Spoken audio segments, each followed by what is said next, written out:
বাবা, সকাল থেকে কাজ 3:30 শেষ হলো, এবার শোবো, এবার একটু ঘুম দেবো। এ বাবা, এ বাবু, নিচে না আমি দরজার খিল দিতে ভুলে গেছি, যা না মা একটুখানি দিয়ে, আমার সোনা বাবা, যাও যাও একটু দিয়ে আসো। হ্যাঁ, একটু ঘুমাই আমি। ওরে, ছাদের জামা কাপড় তুলতেই তো ভুলে গেছি। এ মা, এমন না, মোটর বন্ধ করতে ভুলে গেছি, যাতে যাতে জল পড়ে গেলে পাড়ার লোক চিল্লাবে, যাবো না, বন্ধ করে দে, বন্ধ করে দে। এমন না, বৃষ্টি পড়লে কিন্তু ছাদের জামা কাপড় সব তুলিস।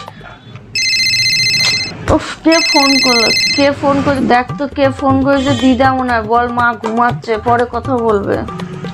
এ বৃষ্টি নামলো নাকি দেখ না রে, বাড়িতে মনে হচ্ছে কেউ নেই, আমি একটু ঘুমালে সব মনে হবে ঘুমাবে।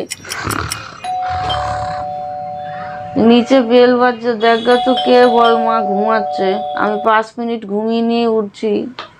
বৃষ্টি পড়লো নাকি দেখ না, ছাদে দেখা কাঁঠালের বীজ ফিজ সব রোদ দূরে দিয়েছি, সব ভিজে যাবে না রে, একটু তোল না রে, আমি তো 5 মিনিট ঘুমিয়ে নি।